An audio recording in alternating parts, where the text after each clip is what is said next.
네, 오늘 저희들에게 주시는 하나님의 말씀은 시편 19편 7절에서 14절 말씀입니다. 시편 19편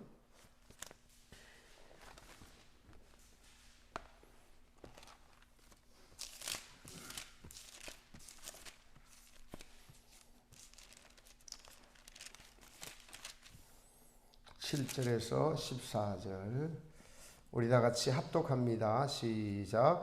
여호와의 율법은 완전하여 영혼을 소성케 하고 여호와의 증거는 확실하여 우둔한 자로 지혜롭게 하며 여호와의 교훈은 정직하여 마음을 기쁘게 하고 여호와의 계명은 순결하여 눈을 밝게 하도다. 여호와를 경외하는 도는 정결하여 영원까지 이르고 여호와의 규례는 확실하여 다 의로우니 금 곧 많은 정금보다 더 사모할 것이며 꿀과 송이꿀보다 더 달도다. 또 주의 종이 이로 경계를 받고 이를 지킴으로 상이 크니이다. 자기 허물을 능히 깨달을 자 누구리요? 나를 숨은 허물에서 벗어나게 하소서.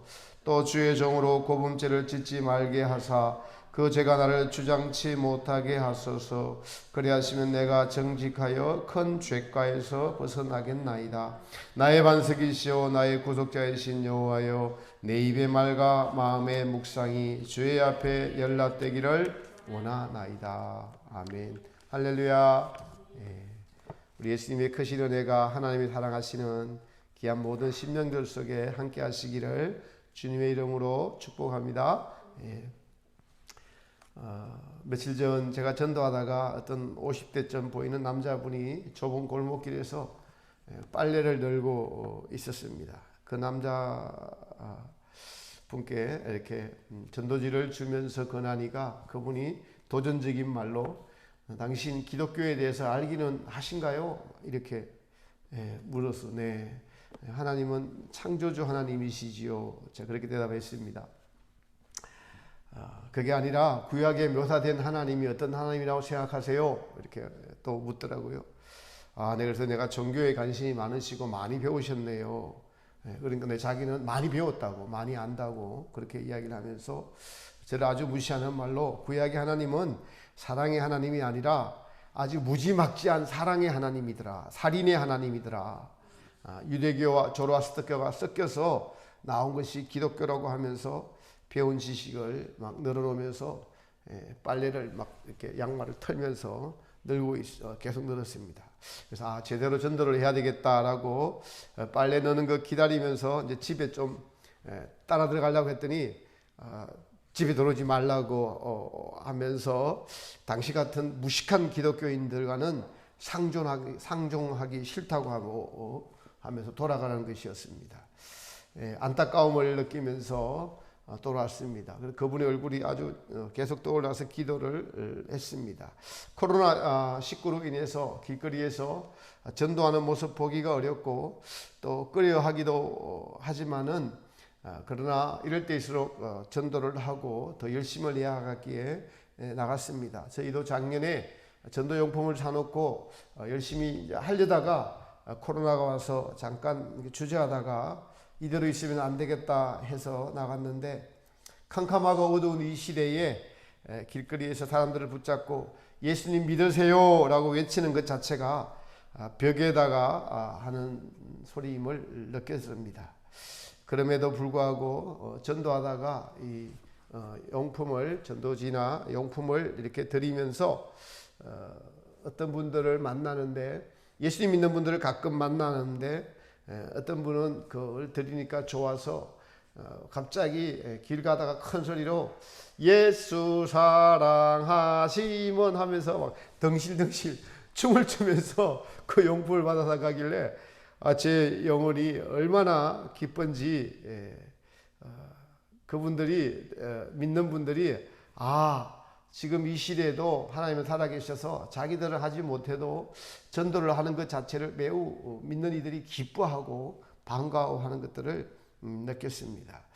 사랑하는 우리 가족 여러분, 오늘날 우리 그리스도인들이 사는 이 시대는 정보의 홍수 시대, 지식의 시대입니다. 가끔 유튜브에서 청년들이나 청소년들이 하는 소리가 좀 무슨 소리인지 알아듣지 못할 때가 있습니다. 한글을 줄여서 뭐 말하면은 도대체 무슨 말인지 안 통하더라고요.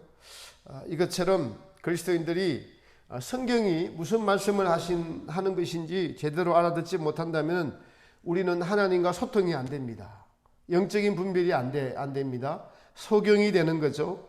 특별히 이 마지막 시대에 요한계시록을 제대로 해석하는 것과 그리고 이 시대가 어떤 시대인지 분별, 그리고 어떤 것이 빛이고 어두운 것이고 어떤 것이 영적인 것이고 육적인 것이고 어떤 것이 하나님 중심적이고 어떤 것이 자기 중심적인 것인가, 이런 것들을 분별하지 못하면은 우리는 영적인 어두움에 빠질 수밖에 없는 그러한 시대를 살고 있습니다. 오늘 본문을 통해서 다윗이 경험한 하나님, 체험한 하나님에 대해서 알아보면서 우리가 어떻게 나도 다윗과 같은 이러한 영적인 체험의 길을 걸어가면서 이 종말의 시대에서 자기 영혼을 지키며 하나님과 늘 교통하는 삶이 어떤 삶인지, 내가 그런 실제를 가지는 삶을 소개하면서 같이 은혜를 나누고자 합니다. 영적인 분별의 가장 큰 특징은 두 가지예요. 사실은 하나는 단순함이고 하나는 지향성이라고 해요. 단순함과 지향성, 단순한 것과 지향성, 의도성이라고 할 수 있습니다. 지향성은 의도성이라고 할 수도 있어요. 말씀을 보면 7절에 여호와의 율법은 완전하여 영혼을 소성케 한다라고 말씀하고 있습니다. 하나님의 율법은 완전하다, 퍼펙트하다. 이 말씀은 하나님께서 창조주이시고 타락한 인간의 실상을 아시기에 우리에게 주신 말씀들은 먼저 존재를 설명합니다. 하나님은 창조주시고 너희는 피조물이다. 창세기 보니까 아담이 범죄해서 타락해서 죄가 들어왔고 죄가 들어오게 된 경위를 설명하고, 그리고 이스라엘의 역사를 통하고 난 뒤에 예수님이 하나님의 아들로서 이 땅에 오셔서 복음을 전하시고 십자가에 죽으시면서 하신 모든 말씀들이 죄를 해결하고 너희를 데리러 내가 다시 오겠다. 천국이 너희가 진짜 살 영원한 집이다 라는 정리를, 삶에 대한 정리, 그러니까 우리가 어떻게 살아야 될지에 대해서 명확한 길을 제시하고, 내가 가는 길이 십자가의 길인데 이 땅에서의 성도의 삶은 반드시 십자가의 길, 그리고 좁은 길, 그리고 생명의 길로 걸어야 하는 것이 성도들의 마땅한 본분이다. 이런 단순하고 지향성, 천국을 향한 것, 좁은 길, 이 지향의 삶을 너희가 사는 것이 성경이 우리에게 권고하고 있는 성도의 마땅한 삶입니다. 여러분, 이것은 선택하고 말고의 삶이 아니에요. 권고가 아니에요. 회사에 가면은 권고안이 있고 꼭 지켜야 될 안들이 있죠. 성경은 우리에게 이것이 반드시 제자가 되고 반드시 천국에 가려면은 너희는 나를 따라야 된다. 좁은 길을 걸어야 된다. 이렇게 말씀하시지, 너희에게 자유의지를 줘서 둘 중에 하나를 선택하라. 이거 아니에요. 우리에게는 선택권이 있는 것 아닙니다. 그것은 성경을 자기 중심으로 잘못 보아서 그렇습니다. 그래서 성경은 하나님은 창조주시고 우리는 피조물이라는 이 관계를 설명합니다. 그래서 십계명을 보십시오. 무엇을 첫 번째 이야기하죠? 하나님은 창조주시다, 신이시다. 나 외에 다른 신을 섬기지 말라, 두지 말라. 나밖에 신이 없다. 너희는 나를 섬겨야 될 대상으로 내가 만들었다. 그리고 5계명 이후로는 이웃을 사랑하라고 말씀하시는 거예요. 첫 번째 계명부터 다섯 번째 계명은 하나님을 섬기라는 말씀. 그리고 여섯 번째 계명부터는 다른 것 아닙니다. 이웃을 사랑하면 다 해결되는 말씀이에요. 그래서 영적인 분별, 이 하나님의 말씀은 우리의 영혼을 소성케 한다, 자라게 한다는 겁니다. 영적으로 자라는 것이 있구나. 그 영적으로 자라는 사람의 특징으로 나타나는 것이 단순한 삶과 의도의 순수성, 지향성이 늘 천국, 늘 하나님, 늘 예수님. 그러면서 또 어떤 분은 늘 하나님, 늘 예수님이라 그러면서 삶과 그 말하는 것과 삶이 엉망인 사람이 있어요. 그것은 잘못 간 겁니다. 입으로는 그렇게 말하면서 삶은 남에게 피해주고, 여러분 세상 사람들과 또 뭐 별 다를 바 없이 살고 어두움에 속한 것이죠. 그것은 지식만 갖고 있는 것이지 마음의 내면은 변화되지 않는 삶을 그렇게 살아가는 그리스도인들도 있습니다. 제가 그 특징이, 영적으로 성장한 사람의 특징이, 또 우리가 영적인 것의 특징은 단순함과 의도의 순수성, 지향이라고 했습니다. 단순함이란 사실은 자기 욕심을 버리고 하나님의 뜻에 순종하는 삶을 사는 것을 의미합니다. 그래서 영적인 분별이 됩니다. 자기 욕심을 버린 사람의 삶이 여러분 복잡할까요? 단순할까요? 단순합니다. 단순함은 그래서 이제 빛과 어둠이 쉽게 구분돼요. 하나님 중심이고 자기 중심인지 뭔지 쉽게 구분이 됩니다. 천국과 지옥, 빛과 어둠 이렇게 쉽게 구분됩니다. 마귀는 우리에게 욕심을 가져다 주려고 선악과를 따먹으라고 하면서 이것을 먹으면은 하면서 막 비비꼬 옵니다. 비비꼬 와서 합리화를 시켜요. 우리가 단순한 것은 합리화하지 않습니다. 우리가 자기로 계속 합리화를 해왔기 때문에 단순하지 못한 거예요. 복잡한 거예요. 성경의 말씀은 명령합니다. 사랑하라, 용서하라, 이해하라. 단순해요. 전부 다. 복잡하지 않아요. 우리가 왜 복잡한지 아세요? 자기 중심으로 말씀을 비켜면서 살기 때문에 사람은 자기 양심이 괴로움을 당하면 살지 못하기 때문에 자기 양심을 괴롭지 않게 보호하려고 합리화하는 말씀을 합리화하기 때문에 우리가 단순한 삶을 살지 못하고 있는 것입니다. 그래서 영적인 성장이 없는 것입니다. 요즘 제가 자주 읽는 책 중에 천상의 책이라고 있습니다. 거기에는 계속적으로 하나님의 뜻에 대해서 이야기를 합니다. 제가 그것에 이제 23권을 듣다가 잠이 들었는데 계속 들리는 단 한 가지 단어가 들려요. 계속 반복적으로 하나님의 뜻, 이탈리아어로 그 책 저자가 이탈리아 분입니다. 피앗이라 그래요. 그 하나님 뜻을 한 권 내내, 책이 한 400-500페이지가 되는데 한 권 내내 계속 하나님의 뜻 주님이 친히 계속 그렇게 말씀하세요. 그 하나님의 뜻이 우리로 순종하게 하고 하나님의 뜻을 알게 하고 나중에는 하나님의 뜻에 대해서 지향하는 마음을, 갈망을 불러일으킨다고요. 아, 말씀을 지키며 살아야 되겠구나. 지향은 그래서 뜻이에요. 뜻. 무엇을 지향한다. 여러분들도 알게 모르게 다 뭘 지향하며 살고 계세요, 지금. 그래서 하나님에 대한 지향, 하나님에 대한 갈망, 이것이 커지면 커질수록 우리의 의지와 지성과 감정이 주님께 속해질 뿐 아니라 단순해져 가게 됩니다. 예수님께서 그래서 마태복음 18장에 어린아이와 같이 되지 않으면 결단코 천국에 들어가지 못한다는 이 말씀은 쏙과 끝이 똑같다는 거예요. 단순하다는 겁니다. 어린아이와 같이. 쏙과 끝이 무엇으로 단순한 것을 말합니까? 하나님을 사랑하고 이웃을 사랑하는 마음으로 단순해지는 거예요. 거룩으로 단순해지는 겁니다. 자기를 합리화하지 않는 것입니다. 쏙과 끝이 같아지는 단순성. 쏙만과 겉으로 하는 행동들이 단순하려면요, 진리를 따라 살면은 누구를 의식하면 그렇게 되는 줄 아세요? 하나님을 의식하며 살면 그렇게 됩니다.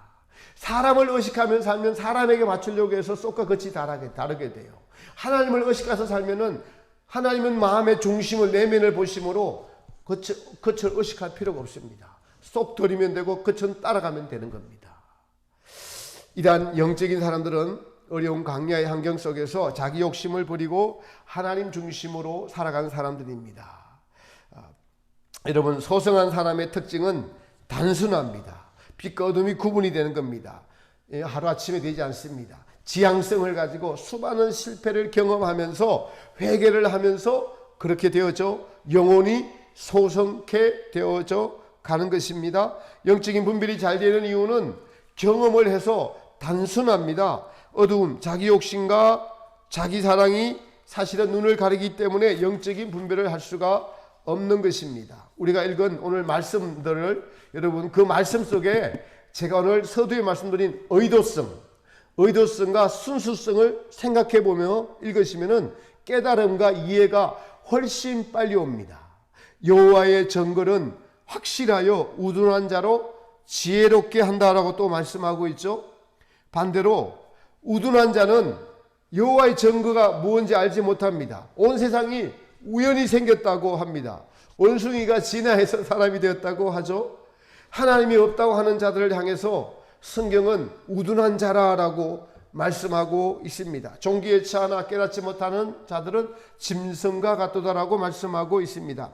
지혜롭게 한다라는 것은 하나님을 경험한다는 거예요. 지혜롭다는 말씀은 잠언서에 보면은 계속적으로 말씀하고 있습니다. 지혜는 하나님을 아는 것이 지혜의 지식의 근본이다. 하나님을 경험하여 하나님을 안다. 하나님을 소유한다. 하나님과 사귄다. 하나님과 하나가 된다. 하나님과 늘 동행한다. 하나님이 주시는 기쁨이 있는 걸 안다. 하나님 살아계심이 내 안에 나에게 영향을 미치고 나의 삶이 성경의 말씀대로 살아내는 것, 이것이 지혜로운 사람입니다. 또 보세요. 그 다음 말씀이 여호와의 교훈은 어떻게 한다고요? 정직해서 마음을 어떻게 하고요? 기쁘게 한다고. 하나님의 말씀은 정직합니다. 거짓이 없습니다. 하나도 틀린 것이 없습니다. 속일 필요도 없습니다. 저희 신학교에 놀랍게도 85세 된 권사님이 한 분 계세요. 아주 인테리이십니다. 그 연세에 이하여대를 나오시고 열정이 아주 대단하십니다. 근데 인생이 파란만장해요. 아들이 제 나이쯤 됐는데 목사님인데 돌아가셨어요. 남편도 일찍 돌아가셨고, 자녀들과 또 형제 자매들이 대부분 다 미국에 계신데 본인도 미국 영주권이 있는데 그 편안한 삶 포기하시고 한국에 나와서 살고 계십니다. 근데 얼마나 열정이 있으신지 제가 맡은 수업을 다 따라하실 뿐 아니라 시험도 아주 잘 봤어요. 지난주에 저희 교회에서 계시록 세미나 열렸잖아요. 그 전주에 전도가 있었는데 여기 전도 시간은 11시에 모인다고 했는데 9시에 오셨어요. 오셔서 목사님, 제가 할 일이 없어요. 저는 신학생이잖아요. 그렇게 하셔서 신문 접었어요. 신문 1시간 반 동안. 그리고 이 주변에 신문 전도하시고 가시고, 계시록 세미나 때도 제일 먼저 오셔서 여기서 주무셨어요. 그리고 찬양을 하는데 요 앞에 앉으셔서 얼마나 기쁨이 충만한지 찬양을 하면은 그냥 모르게 막 손이 올라가지고 주님을 향한 이 애타는 마음, 사랑하는 마음, 진리를, 놀라운 진리, 상급의 진리, 연단의 진리, 천군 해안 들어가 보신다는 이 진리를 알고 어떻게 하면 하나님을 더 섬길까? 지금껏 그렇게 섬기지 못한 것에 대한 안타까움, 찔리는 말씀이 오면은 막 그 얼굴 표정을 보면은 지금 주님 앞에 서 있는 것 같아요. 심판대 앞에 서 있는 것은 그런 표정을 지어요. 그 권사님이. 마음의 감동이 오셔서 저희 교회에 헌금도 크게 해주고 가셨어요. 제가 만나면 은혜되고 도전되는 분이세요. 왜 그분이 그렇게 기쁠까요? 여기서 정직하다는 것이 중요합니다. 주님의 말씀에 자기의 합리화를 하지 않는 거예요. 핑계를 대지 않는 겁니다. 그것을 선한 양심이라고 해요. 선한 양심이 주는 기쁨. 하나님 앞에서 예수님의 보혈의 은총으로 씻기어지고 하나님과 사람 앞에서 무슨 죄가 없는 그 양심의 깨끗한 마음이 바로 정직한 마음이고, 그 정직한 마음은 우리에게 세상에 줄 수 없는 하나님으로부터 오는 기쁜 마음을 가져다 줍니다. 여러분, 성경에 나오는 다윗을 보십시오. 여호와의 잃어버린 개를 메고 들어올 때 기뻐서 아랫도리가 흘러내리는 걸 몰랐어요. 왕이 창피고 뭘 다 무릅쓰고 창피하지도 않았어요. 하나님으로부터 오는 그 기쁨이 얼마나 큰지, 하나님의 개가 들어온다는 것, 그것은 다윗이 하나님의 일을 수행하고 하나님 앞에서 정직한 자이기 때문에 그렇습니다. 하나님으로부터 온 기쁨입니다. 여러분, 순수성이라는 것은 모든 것이 하나님으로부터 온 것을 아는 거예요. 경험하는 것입니다. 제가 지난주 금식을 하면서 주님이 주셨던 이 영적인 분별입니다. 금식 자체는 육신을 죽이는 것이므로 힘이 들죠. 여기 앉아 기도하는데 시간이 잘 흐르지 않아요. 괴롭습니다. 배는 고프고 괴로워요. 그 괴로움, 고독함, 외로움. 근데 딱 느껴지는 게 하나님이 나를 지금 치료하고 계신다. 이걸 제가 느끼겠더라고요. 그전엔 이렇게 금식을 해도 못 느꼈는데 새롭게 주시는 영적인 체험이었습니다. 내 자아가 지금 왕창 깨지고 있구나. 그 경험을 잊지 않게 하십니다. 시간은 그렇게 빨리 안 가요. 이 막 고독하고 괴롭고 이 시간이 빨리 지나갔으면 좋겠는데 하나님이 지금 나를 치료하고 계시는구나. 그래서 여러분, 우리가 몸이 아파서 육적으로 그죠? 치료하러 가면 치료할 때 아파요, 안 아파요? 아프잖아요. 영적인 것도 똑같아요. 영적인 주님이 나를 치료할 때 내가 아픕니다. 근데 그날 저녁에 제가 또 유튜브를 이렇게 보면서 잠깐 그냥 뭐 스포츠 뉴스 또 그리고 유튜브에 어떤 뭐 아주 세속적인 것은 아닙니다. 그런데 그냥 세속적인 걸 좀 봤어요. 근데 거기에 시간이 한 2시간 금방 흘러가더라고요. 금식을 하고 있는데도 세속적인 것을 보고 있으니까 2시간이 금방 흘러가요. 기도를 하면서 주님이 치료하는 그 시간이 치료하고 있는데도 더디 가더라고요. 금식하고 있는데도 세상의 즐거움을 찾으니까 시간이 빨리 가요. 그 즐거움과 낮에 주님 앞에 엎드려 있을 때의 괴로움, 고독, 그때 치료가 일어나는 것을 극명하게 대비를 시켜 주시더라고요. 그래서 그 치료가 되고 나니까 모든 사람에 대한 자비한 마음, 사랑하면 된다는 마음, 기도 끝에 그러한 마음을 주셨습니다. 그리고 평강, 기쁨, 세상이 줄 수 없는 기쁨 이런 것들이 제게 찾아옵니다. 실제로 금식이 끝나고 이웃에 대한 아량, 간대한 마음, 긍휼, 정직한 마음, 선한 양심, 이거로부터 오는 주님으로부터 오는 기쁨이 아주 제게 크게 있었습니다. 여호와의 또 교훈은 계명은 순결하여 눈을 밝게 하도다. 여호와의 계명이 순결하다. 순결의 사전적 의미를 보니까 잡된 것이 섞이지 아니하고 세상 것이 섞이지 않는다는 겁니다. 마음이 오직 주님을 사랑하는 마음, 정직한 마음, 진실한 마음 이런 것이 순결이라고 해요. 마음의 사욕, 사념 따위와 같은 더러움이 없이 깨끗함, 또 이성과의 육체 관계가 아직 없음 또는 그런 상태, 이게 순결이라고 합니다. 근데 하나님의 계명이 섞이지 않, 순결하다는 거예요. 섞이지 아니하고, 여러분 무엇과 섞이지 않는다는 겁니까? 세상을 사랑하는 마음과 섞이지 않는다는 겁니다. 하나님을 사랑하고 이웃을 사랑하고 거룩을 지향하고 그 의도성, 거룩을 지향하는, 순결을 지향하는 그 의도성, 이것입니다. 자기 사랑이 섞이지 않는 마음을 말합니다. 그래서 마태복음 6장에 보니까 마음이 청결한 자가 하나님을 볼 것이며, 이런 자가 어떻게 된다고요? 순결한 자가 하나님을 우리의 눈을 밝게 하도다. 무슨 눈일까요? 영적인 눈이 밝다는 겁니다. 하나님을 본다는 겁니다. 모든 사물의 이치를 제대로 깨달아 안다는 것입니다. 제가 얼마 전에 철학자들의 강의를 들어본 적이 있습니다. 한때였죠. 모든 지식은 사실 하나님부터 나온 것이죠. 그러나 인간을 심리학적으로 또 과학적으로 철학도 분석을 아주 철저하게 분석을 합니다. 그걸 내놓은 것이 철학입니다.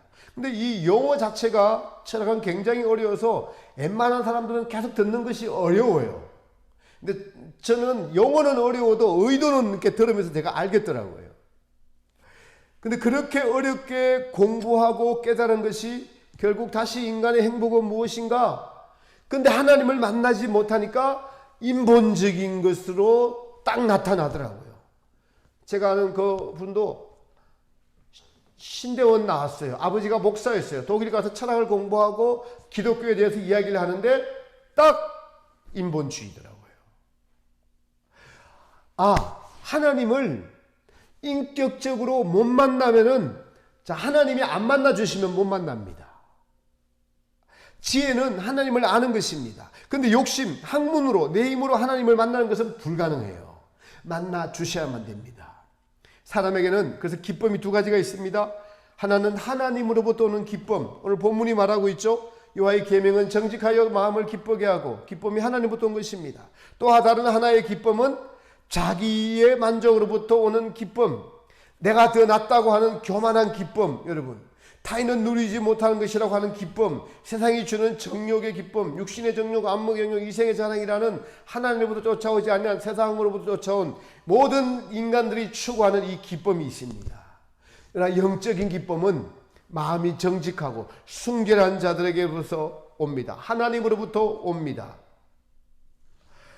선한 양심을 가진 자에게 하나님으로부터 반드시 오는 것입니다. 그러니 하나님으로부터 왔으니까 하나님을 자랑하고 하나님을 사랑하고 하나님을 기뻐합니다. 이 기쁨이 어딘지 어디서 오는지 구분해야 되는 겁니다. 하나님이 오는 기쁨이 커가면 커갈수록 세상적인 기쁨은 아무것도 아니라는 것을 밀어내게 돼요. 우리 안에서. 이 영적인 체험을 반드시 해야 됩니다. 8절에서 저는 읽으면서 이걸 발견했습니다. 여호와의 교훈은 정직해서, 교훈이 정직하다는 것은 이성이에요. 여러분 보세요. 이성입니다. 그러나 그 이성이 감정으로 전달되니까 뭐가 생겨요? 기쁨이 생기죠. 그 기쁨이 하나님으로부터 왔어요. 그 이성으로 온 것을 순종할 때 기쁨이 오는 겁니다. 또 여호와의 계명, 순결하다는 것은 감정적이죠. 예, 정적인 겁니다. 정적인 거예요. 그 느낌에서, 순결이라는 느낌에서 우리 그 느낌이 또 어떻게 하냐니까 이성으로 눈을 밝게 하도다. 눈을 밝게 하는 것은 이성입니다. 확실한 이성의 눈, 지성의 눈, 성경이 주님의 관점으로 볼 수 있는 눈이 열리는 것입니다. 눈이 밝다는 것은 반대로 어두우면은 구분이 안 돼요. 근시, 난시. 우리 육체의 눈도 구분이 안 되죠. 나이 들어가면 안 보입니다. 이거 마찬가지로 영적인 눈도 여호와의 계명은 순결해서 우리의 눈을 밝게 한다. 마음에 하나님을 사랑하는 것으로 가득 차면 하나님은 반드시 살아계시고 모든 것이 하나님이 중심대로 다 이루어진다는 것들이 믿겨지는 겁니다. 그러니 순결하면 할수록 하나님은 더 살아계시고 하나님은 더 확실하게, 더 뚜렷하게, 아주 뚜렷하게 보입니다. 말씀을 통해서 모든 만물을 볼 수 있습니다. 사람의 관계들을 알 수 있습니다.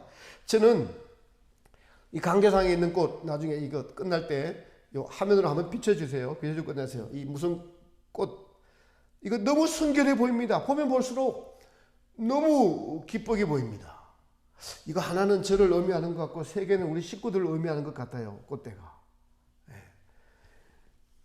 사실 부활절 날 항상 꽃이 올라왔는데 원래 사정이 안 좋아서 사모님께서 마음이 그래도 부활절 날 꽃을 올려야 되는데 못 올리니까 꽃나무 큰 나무 살 돈은 없고 해서 동네 꽃가게 가서 요 식물을 사왔어요.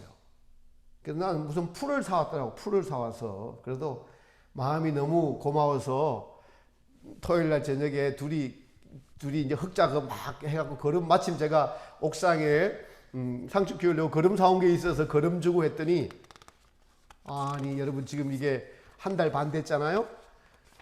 제 마음에 느끼기는 제가 키워보고 제가 본 꽃 중에 제일 아름다워요. 이 꽃들이 지금 제가 보기에는. 자연을 통해서, 영혼을 사랑하는 마음을 통해서 하나님이 보입니다. 더 확실하게 보입니다. 어떻게 해요?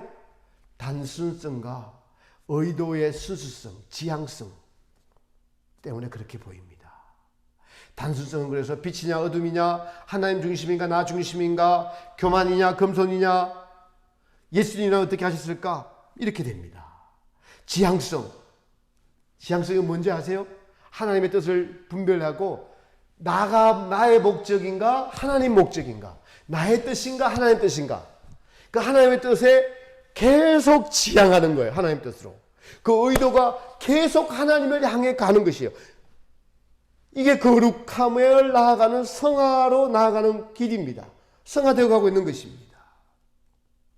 이것이, 이 단순성과 지향성이 우리를 순결하게 해서 우리 눈을 밝게 해서 하나님을 보게 하고 우리 마음을 기쁘게 하고 너무나 확실해서 어디든지 주님을 부인할 수 없게 만들고 육신을 쳐서 이기게 만듭니다. 우리는 이 싸움을 하고 있습니다.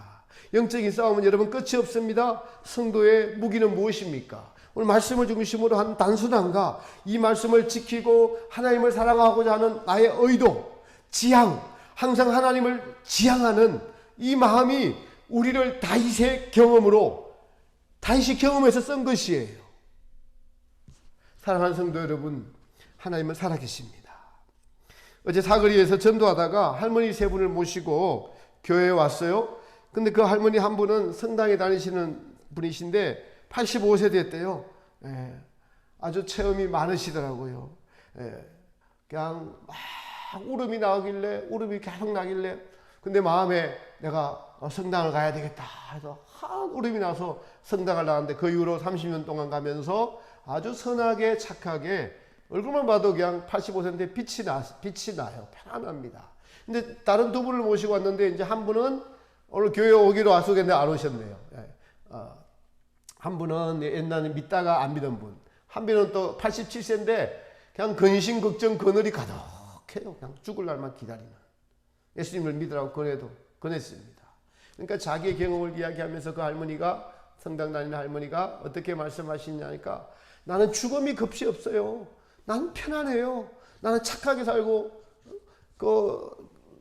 세 주고 사는 사람들에게 처음부터 월세 다 낮춰주고 물세도 안 받고 자기가 내고 그렇게 그냥 상추 키워갖고 그 이웃들 나눠 먹고 그러면서 전도하는 저와 우리 사모를 얼마나 격려하고 위로해 주는지 그 얼굴 표정에서 상태가 읽혀집니다. 한 분은 예수님의 믿음으로 죽음이 두렵지 않고 평안하고 근데 두 분은 평안이 없어요. 안 아픈 것이 최고입니다. 믿음을 따라 살면 여러분 이렇게 달라집니다. 믿음 생활을 잘 하시기 바랍니다. 하나님을 더 단순하게 사랑하십시오. 그리고 그 의도성, 내가 지금 왜 이 일을 하고 있느냐 체크하시고 그 의도와 지향이 하나님께로 향해야 합니다. 여러분의 삶에 반드시 살아계신 하나님을 체험하는 동행하는 그러한 기쁨이 있을 수 있습니다. 제가 설교 준비를 하다가 성경을 이렇게 한번 살짝 바꿔서 읽어봤습니다. 여러분 성경을 한번 보세요. 7절부터 한번 볼까요? 여호와의 율법은 완전하여 우리의 영혼이 하나님에 이르도록 하나님과 연합하도록 하십니다. 여호와의 증거는 너무 확실해서 우둔한 자로 하나님을 알게 합니다. 모든 사물의 이치를 밝게 알게 합니다. 여호와의 교훈은 정직하여 하나님을 기쁘게 합니다. 선한 양심이라는 것은 말씀을 지켜냈기 때문에 주님의 은혜로 말씀을 지켜냈기 때문에 하나님으로부터 오는 기쁨이 그 사람의 마음의 상태를 지배하는 겁니다. 그래서 그 정직한 마음이 하나님을 기쁘시게 하니까 하나님도 기쁨을 주시는 겁니다. 여호와의 계명은 순결하여서 하나님이 내 눈앞에 있는 것처럼 보게 합니다. 욥이 여러분, 욥이 다 연단을 마치고 난 뒤에 욥기 42장에 5절에 뭐라고 말씀하십니까? 내가 전에는 주를 귀로 들었는데 지금은 이제는 눈으로 보나이다. 마음의 눈에 하나님으로 다 보이는 겁니다. 여호와의 계명을 순결해서 하나님을 보게 합니다. 여호와를 경외하는 도는 정결하여 하나님의 영원을 알게 합니다. 내가 지금 영원을 살고 있구나. 죽음도 영원을 통과하는 문이구나. 여호와의 규례는 다 의로워서 하나님을 사랑하지 않을 수 없게 합니다. 그래서 이 말씀이 꿀송이보다 더 하나님을 아는 말씀이므로 말씀이 기쁘게 됩니다. 기쁨이 커갑니다. 여러분 같은 믿음이라도 성도의 믿음이 다 다릅니다. 여러분의 삶을 단순화시킨다는 것은 욕심을 버려야 돼요. 욕심을 버리시고 여러분의 모든 의도를 목적을 주님께로 향하게 하십시오.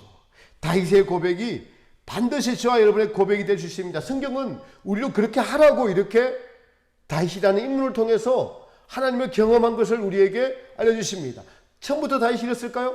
아닙니다. 광야를 통과하고 난 뒤에 이러한 경험이 나온 것입니다. 하나님께서는 우리도 다윗처럼 하나님을 알고 찬양하고 기뻐하라고 우리를 부르셨습니다. 이러한 영적인 영혼의 성장을 날마다 이루어 가셔서 하나님 살아계심이 믿겨지고 우리의 삶 때문에 나의 인생 때문에 하나님을 기쁘시게 하는 귀한 자 여러분의 인생이 되시기를 우리 예수님의 이름으로 축복합니다. 아멘. 네. 끄지 말고 잠깐만 요거 한번 비춰주세요. 잘 돌려서 카메라 그대로 들고.